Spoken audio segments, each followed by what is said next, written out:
Mike. Toronto. UK on the beat.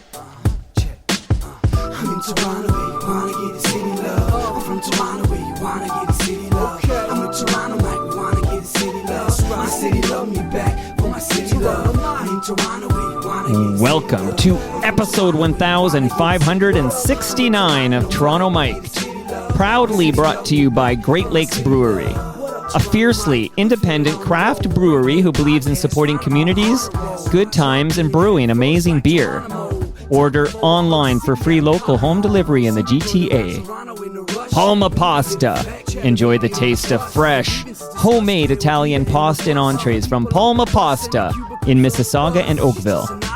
The Advantaged Investor Podcast from Raymond James Canada. Learn how to plan, invest, and live smarter. Season 7 of Yes We Are Open, an award-winning podcast from Moneris, hosted by FOTM Al Grego. RecycleMyElectronics.ca. Committing to our planet's future means properly recycling our electronics of the past. And Ridley Funeral Home, pillars of the community since 1921. Today, making his Toronto Mic debut is Sean Jones. Welcome, Sean. Thank you for having me, Toronto Mike.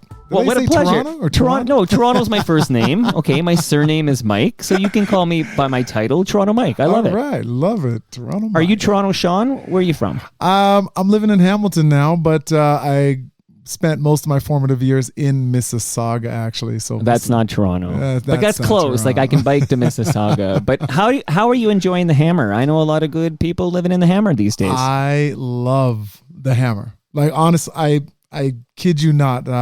We were in Burlington, me and my honey, and of course, 12 years ago, we were looking for a place, couldn't afford anything further east, and so went to Hamilton, found a nice little spot, and it's just been absolutely amazing. Okay, because I was just chatting with Ralph Benmergui, who tells me Hamilton is now Toronto's Brooklyn. Do you agree or disagree? Yeah, kinda. You know what? Yeah, it's really turning into something. I mean, it was something before, but I mean, in the 12 years I've been there, it's just been so incredible to see the downtown transformations, the new restaurants that are coming in, the new life. You're selling me on the Hammer. I'm going to talk to my real estate agent, Mike Majeski, and see if I can get myself into Hamilton. I'm telling you, I think the place next to me actually is about to be sold. So, hey, there we go. Well, listen, I got to talk to the honorary mayor of Hamilton, Tom Wilson from Junk House. Do you ever bump into him at coffee shops or whatever? Is he just hanging around there? I don't bump into him, but I believe, if I'm correct, I actually did some work with Mr. Wilson there years and years ago when I was signed to another record label. Well, listen, so we're going back. Now, I don't know. If I hit uncomfortable ground, you just let me know, but we're going to have a chat, okay? Okay. Because I told my wife that Sean Jones she's actually 2 floors up, but she's working remotely today. Right. And I told her, I said, listen, I got Sean Jones coming over. And she started playing this song and told me how much she loved this song. So I'm going to go back, and then we're going to get to, solo material, and then we're going to talk about what's new with Sean Jones. But we only have an hour. It's going to be all killer, no filler. Let's begin with this jam. Oh, man. So my wife... Say whoa, whoa, whoa, whoa. Check it out, Sean. Say whoa, Simmer. boy. Check it out. Say whoa, whoa, whoa, boy. Yeah. Say whoa, Here we go. boy. You will never find another lover like mine. You will never find another lover like mine. You will never find another love to make you come and understand. You'll never find another lover like mine. You will never find another lover like mine. You will never find another lover like mine. You will never find another love to make you come and understand. You'll never find another lover like mine. I was at 233rd and White Plains. Me and my boy, we was riding. Wow. Okay, so let's just go back, if you don't mind. Can we talk a little In Essence off the top? Absolutely. Okay, so maybe if you wouldn't mind, I'm digging this, by the way. So it wasn't really my jam. I was like a grunge rock guy, but I like hip hop. But I missed In Essence. My wife had to educate me, and I missed a lot, and we'll cover a bit of it now. But can you give me the In Essence origin story? Ooh, okay. For the record, okay, this is important, Sean. For the record, okay. So I was at a school called Clarkson Secondary in high school. There was a gentleman named Michael Pope who was at Father Gates Secondary. Okay. And then there was 3 other gentlemen who were at Xavier Secondary, all in Mississauga. Right. Now, I had just kind of gotten into a singing phase, and it wasn't because I loved singing. It was just simply because I found out I could get girls from it. And there's a story around that as well. This is for the honeys. It's for the honeys. And so somehow I met up with Michael, who had heard about me. We started singing together. The 3 other gentlemen had a 5-man group, but they had just broken up. But 3 of them stuck together, and they were looking for 2 other guys. Yeah. They knew Michael from playing basketball. Michael told them about me. We all met up in Michael's basement one night, and we started battling. So me and Michael would sing a song, those 3 would sing a song, and we just started like having fun. And that literally is how In Essence came together. One of the guys saw the name In Essence in a dream, and that's why we called ourselves In Essence. Okay, now I can hear influences in this music, but can you just, who were your influences at the time? We're talking like, what are we talking, 90s? Where are we at here? Yeah. This is like late 90s. So we were the first R&B group literally in the world to actually be singing over hip hop beats. So we would take hip hop beats and we would actually like create songs, craft songs over top of them. And there was nobody else doing that. And so, but our influences before that were like New Edition, obviously like The Temptation, anything from Motown, but anything in that 90s R&B era, whether it was, Keith Sweat or who else was I can't even, Bobby Brown. Oh my gosh. You know what I mean? Like all of that stuff really influenced who we were and who we came to be. Wow. Okay, so as I was digging in, I learned, this is a fun fact, and I'm going to ask you the question I ask all my guests who have a Juno, but In Essence wins a Juno 2004. Yep. Where is that Juno today, Sean? It is in my my music studio office. Wow. Yeah, right on the piano. Good for you. I sometimes ask that question and I find out it's in a box in some warehouse or in some attic, and my mom's got it in the bathroom or something like that. Okay, good for you, man. You're a Juno Award winner. Yeah, good for you. Man. It's bittersweet to a certain extent, because as you get older, and I've been in the industry for a while, you really do realize that the differences in Canada and the United States. When you win a Grammy in the United States, right, you're bumping up your pay around, you know what I mean? Like considerably, you're pretty much set for the next couple of years. In Canada, you win a Juno, and you're still asking people, hey, can I play on your stage? Well, the biggest reason to win a Juno is that one day you'll be on Toronto Mic'd in Toronto Mic's basement, and he's going to drop it as a fun fact, okay? But so let's go back to the 2004 Juno Awards, okay? Yes. I apologize in advance for the potato quality of my audio, but you understand, my archaeologists were digging through the rubble trying to dig this up. So let's see if this rings a bell. These 5 gentlemen from Toronto blend R&B, hip-hop, and tribal rhythms together to create That's one Alanis soulful Morissette, sound. right? Yep. Here to perform Friend of Mine, please welcome In Essence.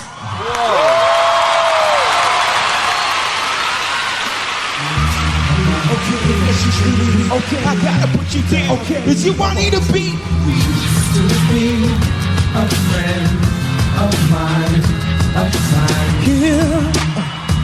We are alone, just you and me. Wow. Once again, you're suffering, I know your pain. Don't pretend, 'cause it's on me, I know that you depend. And I can bring your pain to an end. I don't want your pain, gotta get away. I don't wanna stay, but you keep calling me. Oh, damn it, I'm in need. Someone help me, please. I gotta put you down. If you want me to be to be a friend of mine, to be a friend. See, this is a little more where we Sean, we straight up. combined a little couple things there. So let me ask you, I'm trying to understand this country of mine. I'm disappointed in this country of mine. So you win a Juno. You sound great. Okay. I mean, my wife was also talking about, and I don't know, is it IE or is it IEI? IE, yeah. 2 IEs in there, right? Okay, let's not screw that up, which I pulled as well. But in your honest opinion, why didn't In Essence become a bigger deal? Ooh, That's a loaded question, that's right? Do we eat our young in this country? What is it about this country not embracing this great blend of R&B and hip hop? Yeah, I don't know why, but it continues to this day. For whatever reason, they just continue to say it doesn't work here. R&B, soul R&B just doesn't work here. I mean, and this is as far back as when I was going and further back because other musicians that I've spoken to said the exact same thing. And I think it's really more of they don't know what to do. And so they say the easiest thing to say when you don't know what to do is that it just won't work, right? They never brought in the right people. There was more than enough talent. I can tell you that we played Drake's big all-star thing that he did during Caravana. History. Absolutely. It was phenomenal. And I was up on the balcony after we performed, and I'm listening to like Chaclair. And Socrates and Cardinal. And these songs are bumping so hard that they could go today. Like I really believe that they could. And it's such a disappointment from the industry here that we didn't make these people bigger, including ourselves, in essence. Like we should have been worldwide, 100%. And there was just no support here, no infrastructure ever built. But did you ever consider just leaving this damn country? Like heading to LA? Oh, we tried. All right, so I'm brewing in the background here because I was highly educated by my wife last night. I'm now a big fan of yours, Sean. Hey. The moment for tonight, about to call the crew, got to figure out what we gonna do. I haven't listened to this in so long. So you don't break this out in your solo shows? I don't even have a copy of this record. Well, you know, her first thing is, why can't I spin this record on Spotify? Exactly.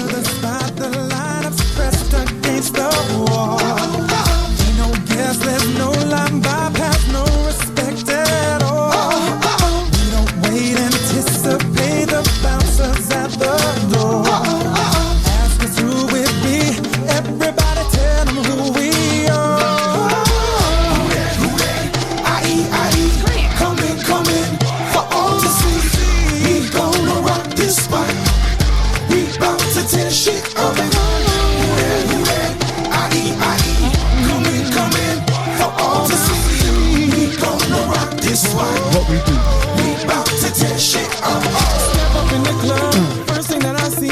All right, I have some obvious mop-up questions for you, Sean, which is, why does In Essence break up? Ooh, well, you know what? It's 5 young guys growing up into adulthood, and we all have egos.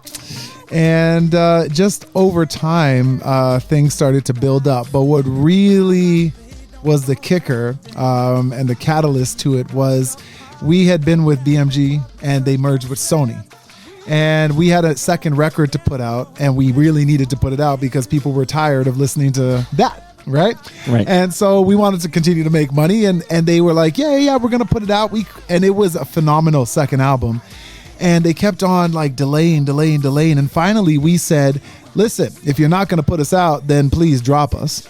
You know what I mean? And let us go. Become a free agent. Yeah, like we got the music, like it's all good. So one day they finally said, yeah, we're going to drop you. But guess what? We're going to keep your music because we own it. Oh my God. And so we were left 5 guys, no label and no music all of a sudden. And it started a whole conversation amongst us. We weren't sure what we wanted to do. Everybody had kind of a different idea. And that's really kind of what started the infighting, we getting new management, this and that. And it just kind of like exploded from there, pretty much. You're not the first talented musician to sit in my basement and talk about how these record labels can really screw over an artist. Yeah, it was a thing. I will say though that Lisa Zabitnu, who was president of BMG Sony at the time, she really had our back and was trying to do everything she could to, you know what I mean, move us along. And really, I can honestly say that, you know, the reason why we even performed on the Junos, because there had never really been an R&B soul act that had performed on the Junos, I don't think, on that particular night. Like on the televised night, right before us, it was, like it was always on the Saturday night. Now I'm thinking like to call you out, but I can't think of it. I mean, there might have been one, maybe two, but it was just like, it was not happening. And she made sure that happened. And so that really helped put us on. Although I heard that song, I played it in its entirety. They didn't give you a lot of time on the Junos. No, like, they what did they say? did not. You got to be 90 seconds through this thing. We had to cut it short, but we made it work. We on that tiny little stage too. If you see us, there's 5 guys on this tiny little round stage, and we killed it. We did. Well, they don't say that to like Our Lady Peace, okay? Our Lady Peace gets 4.5 minutes. No, they don't. They never say anything like that to those kind of acts, for sure. But do you think there's any racism at play? Yes.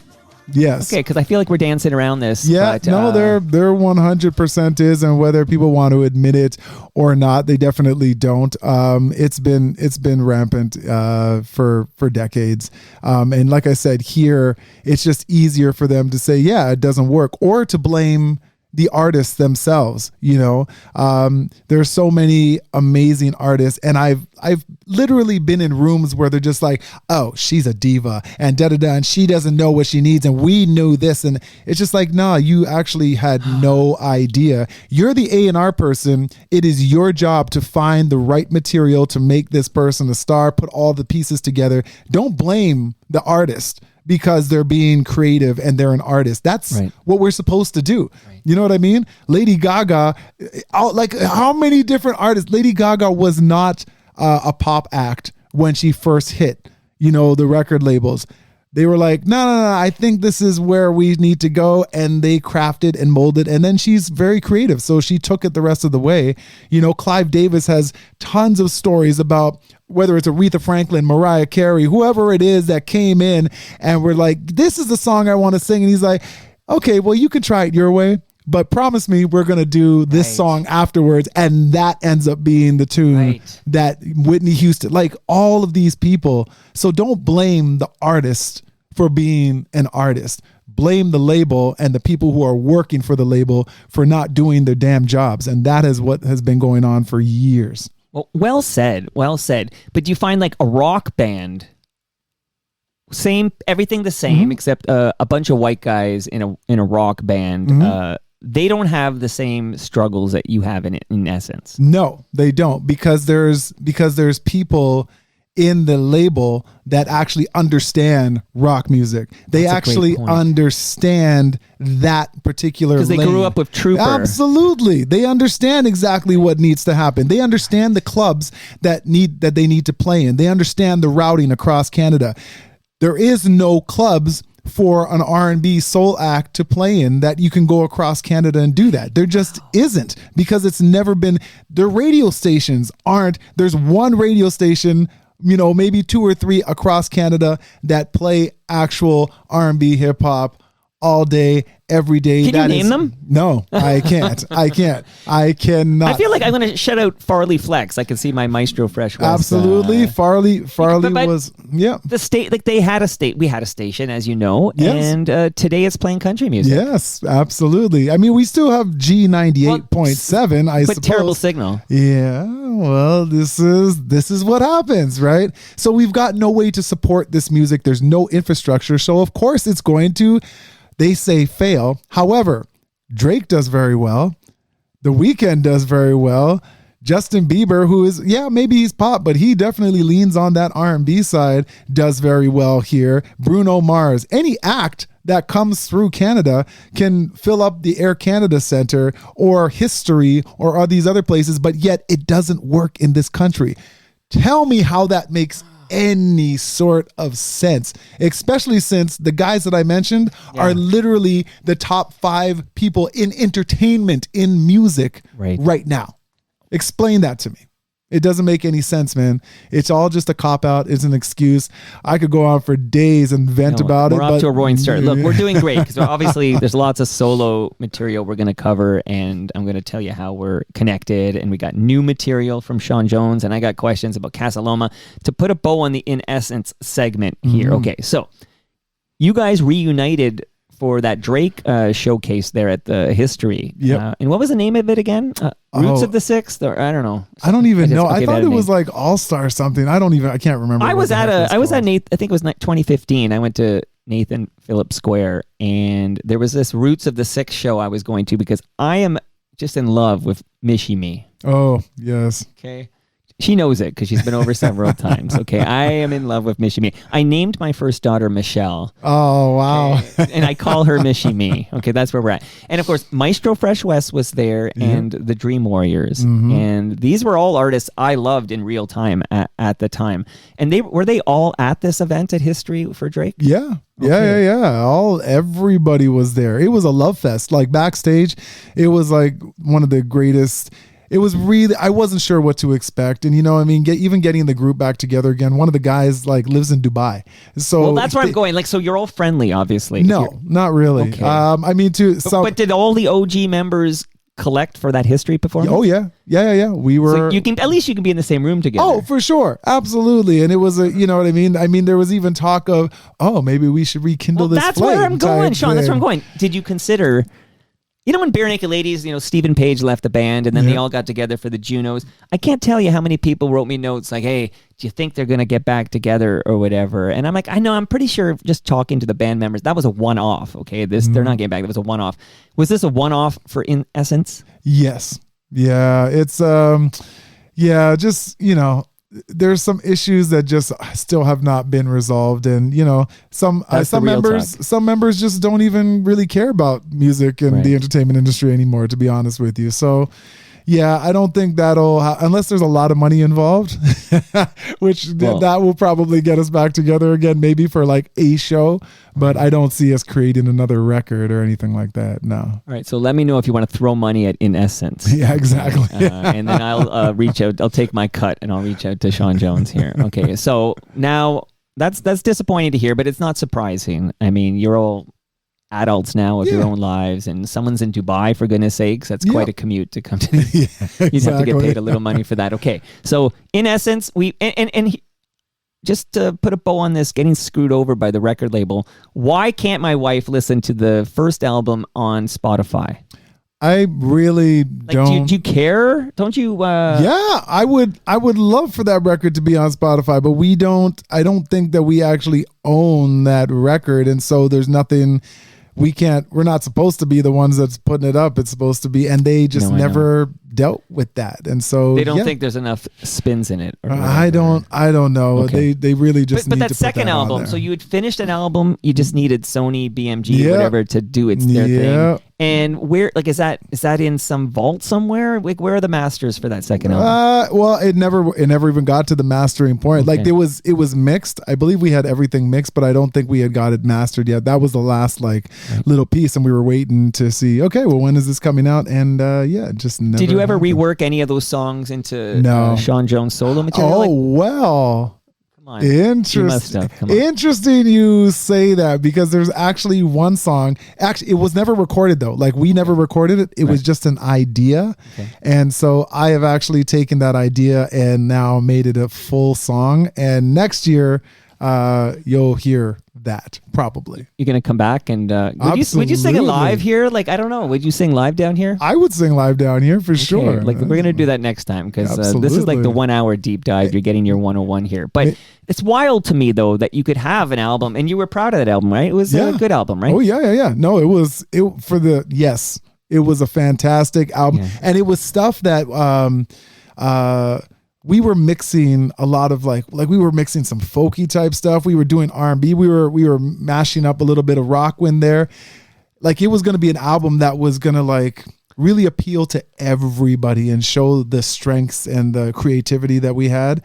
And the beats on there were incredible, and the music and the vocals, like it was going to be a fantastic release, and it never got released.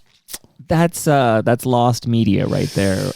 But you're saying some of it was not even recorded. Like there is no cassette tape somewhere with this stuff on. Oh it. no, there's we've got CDs. Yeah. Okay, well, get me a CD Yeah, well, and I'll drop it in the feed, and the In Essence fans can come on. I bet you those damn bots that are screwing me over on Spotify, because I mean those songs I played from In Essence, I'm hoping I'll get away with it.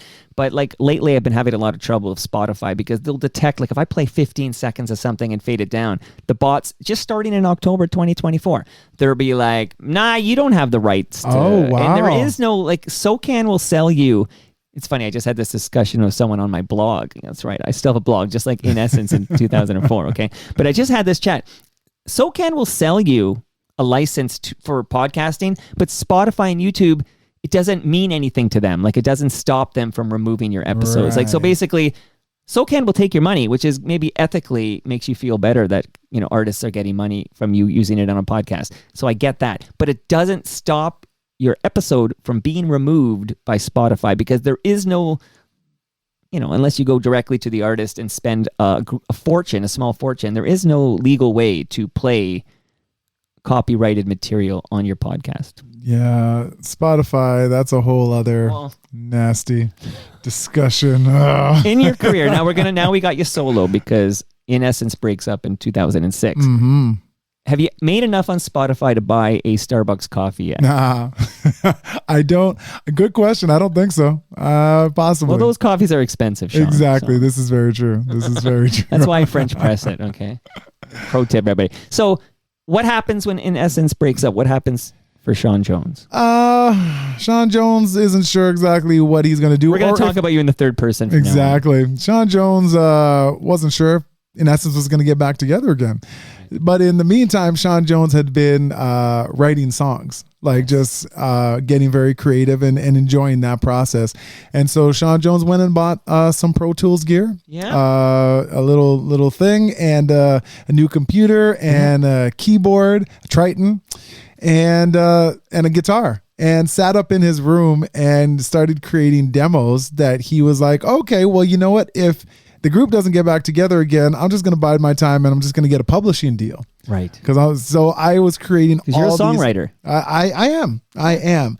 And so I was creating all of these tunes and trying to put demos together, and I never got it to actually work, the whole publishing thing. But then, just out of luck, a lady named Jennifer Hyland, who used to work at BMG, Sony, she started working with a company called Wide Awake Entertainment, and they were a record label that was funded by a very rich guy, and who just wanted to dabble in. Those are the best guys. Those are the best guys. He just wanted to dabble in music. You know what I mean? It was the time. It was that time. Like, there was a point in time where a bunch of rich guys just were like, you know what? Music could make money, or it could be a great write-off for me.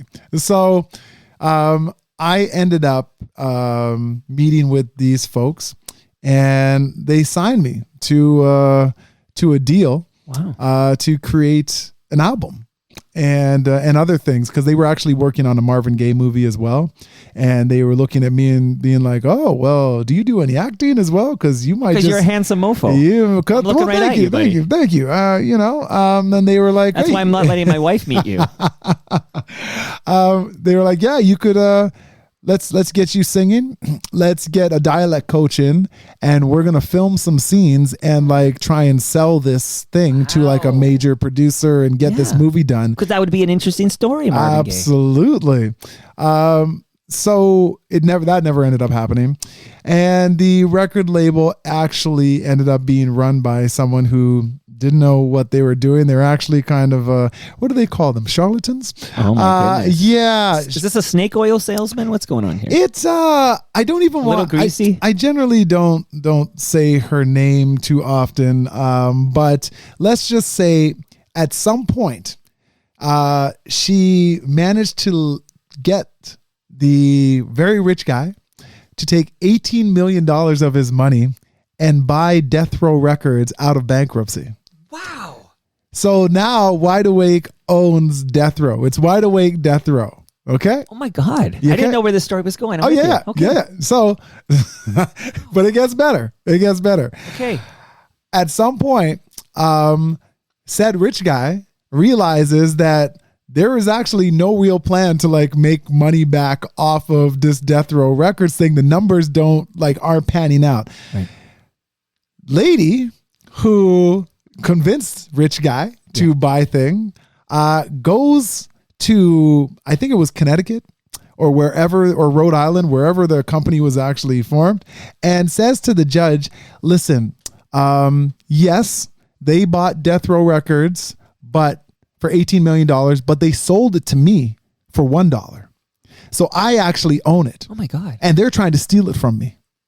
And so I don't want this to happen. And the judge says, I don't know what's going on here. So everyone stop what you're doing, and literally shut down any sort of business you that have was some happening. rotten luck. Honestly, you're snake bitten. Forget the snake oil salesman, okay? You're snake bitten. You might need that Oh oil. my gosh. And so they shut down all operations with Death Row. I mean, Wide Awake was still functioning, but at least Death Row was making some money from the royalties, because they were like syncing stuff, you know what I mean? With movies and TV shows. They were still making money off of that. But even that, everything got shut down because the judge was like, until we can figure this out, done. In the meantime, I'm stuck in the middle of this. Yeah. Because I'm like, yo, I've got a record, I've got new music, like I want to do this, I want to do that, I want to do this, and there's nothing happening. And they ended up settling that whole situation. I'm still not sure exactly who got what. And we're not naming Lady. No, we're not going to name naming Lady. Rich Guy. No, You can't even name Rich Guy. Do I know Rich Guy? I don't think you know Rich Guy. Okay. I just can't remember his name. It was Ron. Okay. And he was a really nice guy. But he had 18 million to throw. Oh around. yeah. It was one of those, Because I want to hit him up to sponsor Toronto Mike. So I need to know who he is. It was one of those hedge fund type things, and it was like he was an extremely nice guy. He came to bat. He was at bat for me for a bunch of different things. He could own you for $18 million. Oh Did man, you tell him that? Listen, absolutely he could. You wouldn't be in Hamilton today if that happened. No, I definitely wouldn't be. So at some point, I had to make a decision because my contract with them was up, and they offered me, they were like, oh, well, we'll keep on giving you a nice little advance if you just stay. Yeah. And I was like, you know what? This isn't good for me. It just doesn't feel right. And I ended up leaving. So that was that. Do you feel like, I'm just thinking about the timelines here. So if we were a little further along with tech and, self-production and everything, in essence, maybe produces that second album independently, maybe because that's 2004. I feel like if it was like 10 years later. Oh yeah. Like you were just sort of a little early, like you still needed the label maybe in 2004, but by 2010 maybe you don't need a label to get your music out there to your fans. Well, you know what? You can get the music out there to your fans, but at the end of the day, if you're trying to be a Taylor Swift or a Bruno Mars or one of the, a Drake, you need the machine. Yeah. Like the machine is still important in that sense. Yeah. But yeah, there's definitely ways. Just me curious. So what happens next? Wide Awake Entertainment. You put Wide Awake to sleep. Okay, you said the sleep of the fishes. Wide Awake Entertainment. What's next for Sean Jones? I end up meeting Lisa Zabitnu for lunch one day because I wanted to actually ask her about a food product that I was actually trying to put together.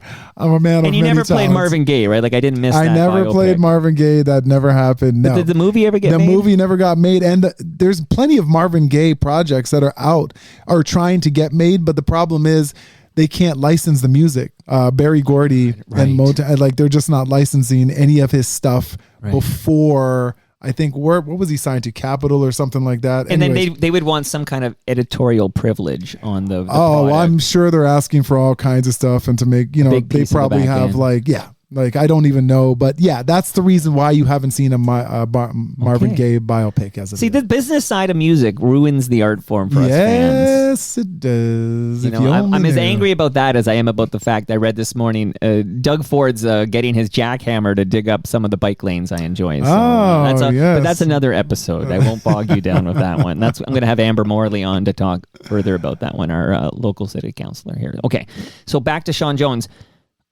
Then I'm curious about Soul in the City. Right. Because that's 2015. That is, And just to get, because you don't want to pump your, well, you can pump your tires, but I'm going to pump them for you. You're the first artist to secure a solo summer residency at Casa Loma. Mm-hmm.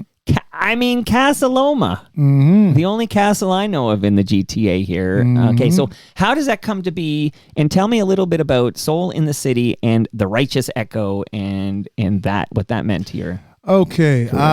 So yeah, I guess it's like. And if I'm skipping steps, you can say Mike, no. It's I'm like just watching the clock. It's like 2014, 2015. My manager speaks with Nick DiDonato, who runs that castle. They have a deal with the city. The city, I think, still owns the castle, but Nick runs it. And he had already had something called Symphony in the Gardens at the castle, which was the Toronto Concert Orchestra would play on Tuesday nights in the gardens, and people would come and listen to that. And he was like, well, we should have a different night, like something else that's a little more peppy. Right. And so he approached my manager and asked if I would like to do this. And I was like, oh, sounds like an interesting thing, get some guest artists, blah, blah, blah. And so, yeah, that's how that came to be. I had been working with a bunch of musicians. So I think it was a 7-piece band at that point that we had. It was horns and a rhythm section and a background singer. And we put together this show, and we invited, 200 of our closest friends, right? For free to come and see the first show. Okay. And it was just supposed to be 4 shows because Nick was like, let's just do a trial thing. We'll do 4. And we started in the summer on Monday nights. And the first show was beautiful. Everybody loved it. And then all of a sudden 4 shows turned into 8 shows. So then we did 8 shows that summer. The next summer, of course, we came back, and all of a sudden it wasn't 200 people there anymore. Now there was like 500, 600 people paying to come and see Soul This is a huge success, Soul in the City. Absolutely. And by the time we stopped, because I didn't do it this year, by the time we stopped, it was like 1,000 people that were showing up on a Monday or Tuesday night to see Sean Jones and the Righteous Echo and the special guests that I would have. And that was also extremely important to me, to give other artists like a platform. The crowd that was coming out probably wouldn't have seen these people or heard some of these people that came to play. But they did. And you want to shout out some of those people?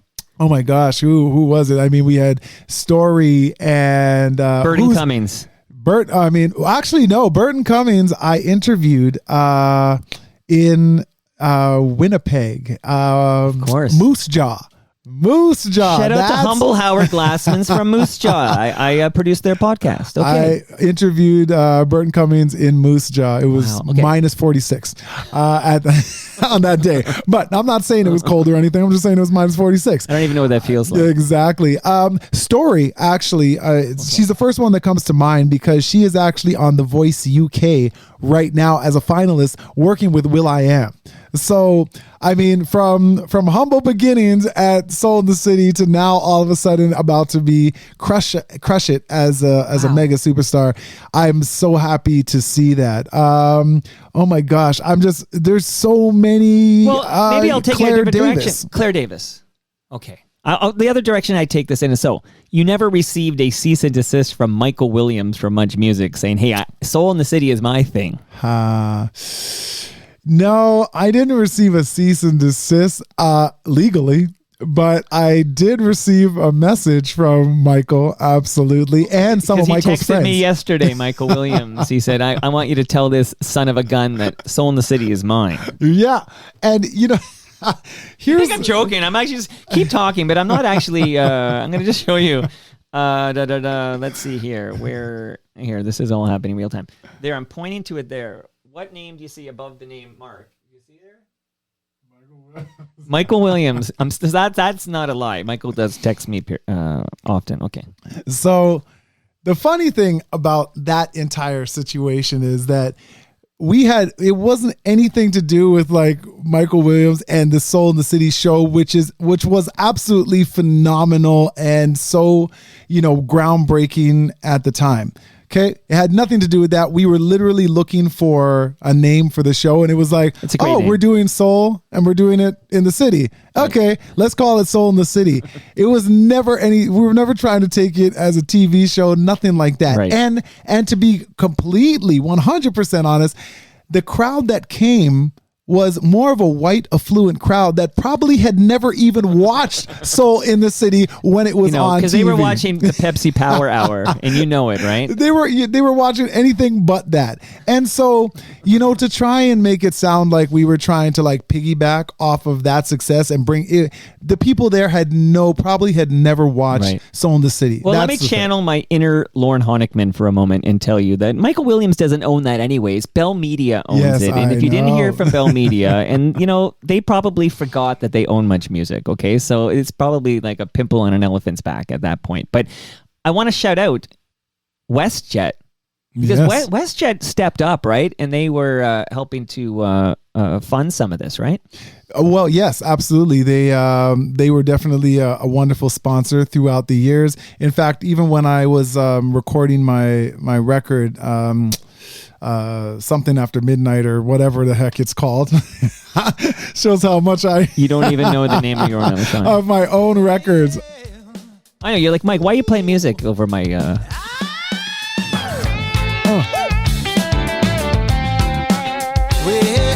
This was called the WestJet Boarding Sessions. Yes. So this is one of my favorite songs of all time by the band, and I heard your cover and I loved it. So a little bit Awesome. of The Weight. Pulled into Nazareth, walking about 10:30. Just need a place where I can lay my head.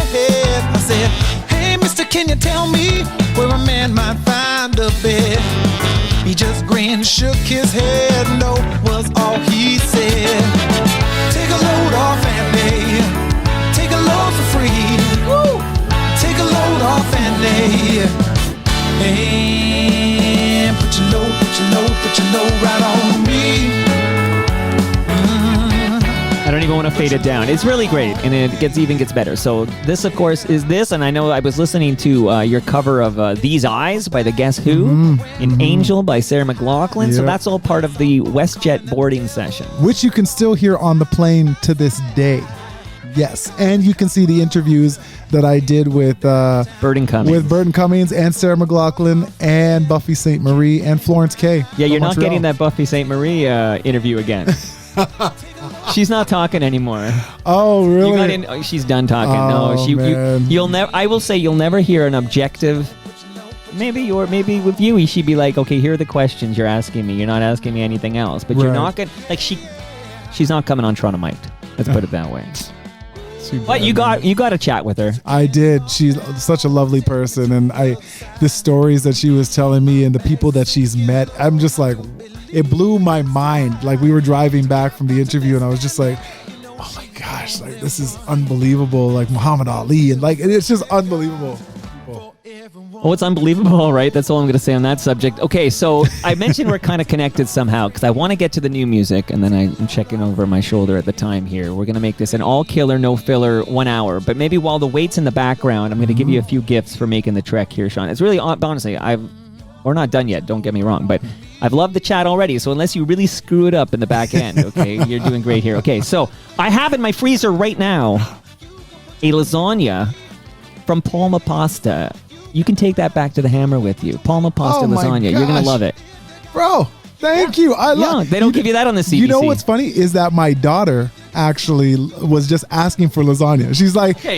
Dad, Okay. when are we gonna have lasagna again? I said, We got her sorted I now. said, listen, that takes a while Take it to home make. with you. It's gonna have a lot of leftovers too. Woohoo! Okay.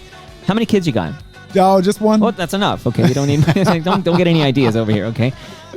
That lasagna is at Palma Pasta. I just want to let everyone know, including you, Sean, because I'm hoping you can make it. But on November, I like this. Hold on. Put your weight on.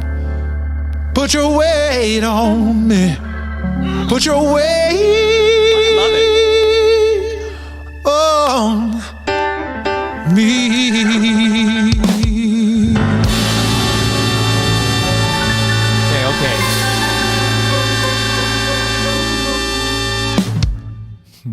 Move over, staple singers. Okay. Mavis, step aside. Sean's here. That was excellent. Okay. So on November 30th, 2024 at noon, that's a Saturday, all the FOTMs, the Friends of Toronto Mike, all the listenership are going to collect at Palma's Kitchen in Mississauga. Not that far a drive, okay? You, my friend, would be awesome to see you there. We'll put you on the mic to say hi.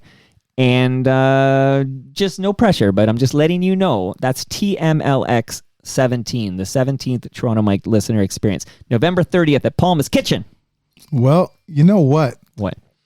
I might be able to make that. Okay. But only if all those people come over to my Christmas show that's going to be happening in Hamilton on November 30th. Okay, what time is that? That is at 8 p.m. So lots of time. Doubleheader. Bam. Okay. We already figured this out. Okay, we figured it out. Like, we're a great and team. I'll remind people at the end of this where they can see you, of course.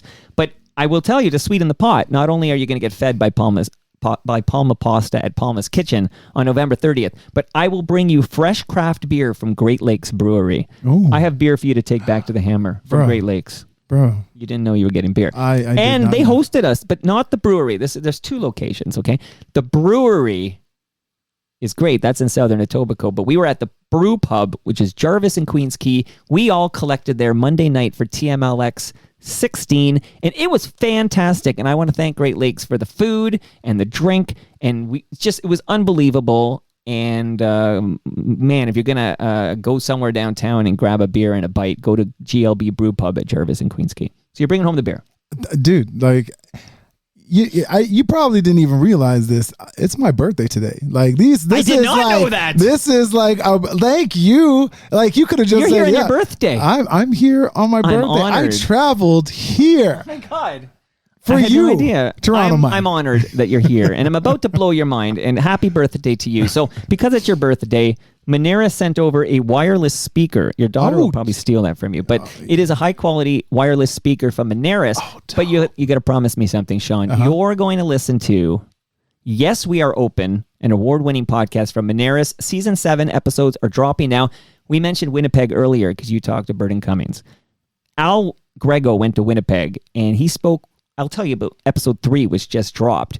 He visited Nikhil Dutt, owner of Spice Circle. His family opened the restaurant in 2019, despite having no prior business experience. And we get his inspiring story thanks to Al Grego's visit to Winnipeg. So you got the speaker to listen to Yes, We Are Open from Moneris, and then you can listen to whatever the heck you want. Also, done Done deal. Okay. Done. And last but not least, a piece of advice, because I know you're in Hamilton. You probably have a closet or a drawer with old electronics, old devices, or old cables. Go to recyclemyelectronics.ca. Put in your postal code. You'll find out a place near you. You can drop that off to be properly recycled so the chemicals do not end up in our landfill. Oh, And I'm seeing now the Music Hall in Hamilton, November 30th, Holiday Soul. But I just want to let people know in Belleville, you're at the Empire Theater That's on right. December 6th. That's correct. Absolutely. I might have to attend both. Okay. Dude. You want me to blow your mind for a moment before we get to the new material here? Let's blow my mind. Blow your mind.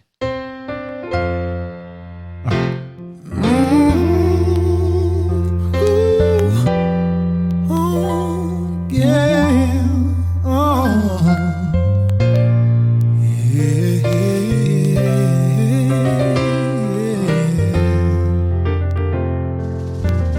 Well, don't forget me when I'm gone. Wow. Just let my story linger on, like a good old-fashioned song, like a ripple in a pond. Don't forget me when I'm gone. Don't let my memory just fade. Here's the mind blow for you, and then I want to hear a little more about this song before I get to the new stuff. But I had the pleasure and honor of producing a very important podcast series from the Women's Brain Health Initiative. Oh, It happened in this basement, buddy, okay? The host was Naomi Parnas. Shout out to Naomi. yep. This was spearheaded by Lynn Poslems Yep. at the Women's Brain Health Initiative. The intro was by Jeannie Becker, and the theme song for Mind Over Matter, which if you have a loved one or you yourself have Alzheimer's or dementia, women's brain disease, particularly if you're a woman, by the way, because this is an under-researched component of brain diseases. But I highly recommend Mind Over Matter. But this song I'm listening to right now was the opening and closing theme song. And you did this, and I always thought at some point I got to get Sean in the basement. Tell me about this song. Yeah, man, this is a very interesting story. So years ago, this is years and years ago. I'm talking like, I don't know, like 2010, 2012 or something like that. I'm sitting in my room and I got my guitar and I'm strumming some things and I'm like, well, dun, dun, dun, dun, dun, dun, dun. Like literally that's what, and I'm like, well, don't forget me. Oh, that would be kind of cool. I get a call from my manager at the time and he's like, yo, like we've got this gig that's, they want you for, it's for the Alzheimer's Society. And I said, dude, that's crazy because I'm literally here writing a song and like the first words that came out of my mouth were, world don't forget me when I'm gone, per se. And I was just like, oh, you know what? This is cool. Like, I think I can turn this song into like a tribute type of thing. Right. And he's like, okay, cool. So I hang up the phone with him and I start writing the song from the perspective of someone that has Alzheimer's and dementia and is worried about the fact that they're losing their memories and they're worried that once those memories are gone, everybody else's memories of them are going to disappear as well. Right. And will they ever, please don't forget me when I'm gone. Not even just dead, but just like when all these memories are just gone, please don't forget who it is that I was. Right. That's beautiful, man. And so what gets crazier is that then I get a call from my mom. She's like, what are you doing? I'm like, oh, you know what? I got a new gig and I'm writing this song and it all works out. And she's like, you do know that your grandfather passed away from Alzheimer's, right? And I said, no, like he passed away when I was like 3 or something. I even remember like the ambulance coming and taking it, but I don't remember, like, I don't know anything like how he passed or why. And yeah, I found out literally on the same day I'm writing this song, I got this gig that my grandfather actually passed away. So it just became this like beautiful thing. And that's how that song came together. And do you know how it became the theme song for Mind Over Matter from the Women's Brain Health Initiative? Yes. And I'm dying right now because there is a woman and I cannot remember her name and it's not Lynn. Okay. This woman helps to fund actually the women's brain health. Okay. And it's just escaping me. And if I could pull out my phone and like, no, go I'm through surprising you Rolodex, with these mind blows. You didn't expect to hear "Don't Forget Me When I'm Gone" today. But she heard the song and she was just like, oh my God, like that's absolutely beautiful. I sang it at one of their at one of their events. Sure. And so that's where she was like, you know what, we're going to be doing this podcast and you got Jeannie Becker and the whole nine. And she's like, we want that to be like the theme song. And I was like, okay, let's do it. And we recorded it. And it got introduced by Jeannie Becker every episode. And I'll say the great five that are involved in this, if you have a Mount Rushmore, these are the 5 people on the Mount Rushmore. Okay. You got Lynn Poslams, Naomi Parnas, Jeannie Becker, Toronto Mike, and Sean Jones. That is your Mount Rushmore. Everyone involved in Mind Over Matter. And it was so educational, so informative. And Naomi did a great job with the interviews. Great series. And I just want to say thank you for lending your music to it. Because it gave it that. Joanne Corton. Joanne. See, I'm glad. I knew if we vamped along enough, you'd come up with that. Okay. She was absolutely instrumental. She is the reason why that song is recorded because it was not recorded before this. And that I literally went into my email when I received the master, the WAV file, which was like a couple of terabytes or something. And that's what when I did my editing, that's what I weaved in. So, all right, you ready to get current? Let's get current, baby. Sean Jones. Yeah. I told her love was a game with cards I wasn't dealing. I said my heart was too cold to ever catch a feeling. Call me Picasso, I know the art of up and leaving, but she told me this was a journey, so don't stop believing. Why is our love so complicated? Break up, make up, drive ourselves crazy. 1 minute we're vexed, the next elated. If this is love, is it worth saving?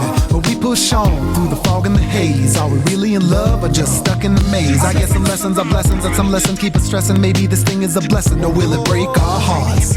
Yeah. Been sitting here all alone and I'm just trying to figure it out. Ooh. Why my heart keeps coming back when you just fill me with doubt. Every time you leave, my heart aches. But when you're here with me, my heart starts to break. Yeah, yeah. Oh, you can't love what you can't hold. Never thought I would let her in. Now it's too late, maybe it's fate. This is somewhere I've never been. If it isn't love, why do I feel this way? Why do you stay on my mind? And if it isn't love, why does it hurt so bad? Make me feel so sad inside this love. If it isn't love,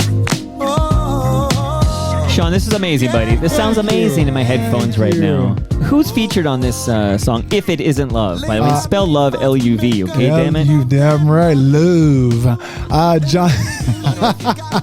John Orpheus, man, who I just met, right before we recorded this tune.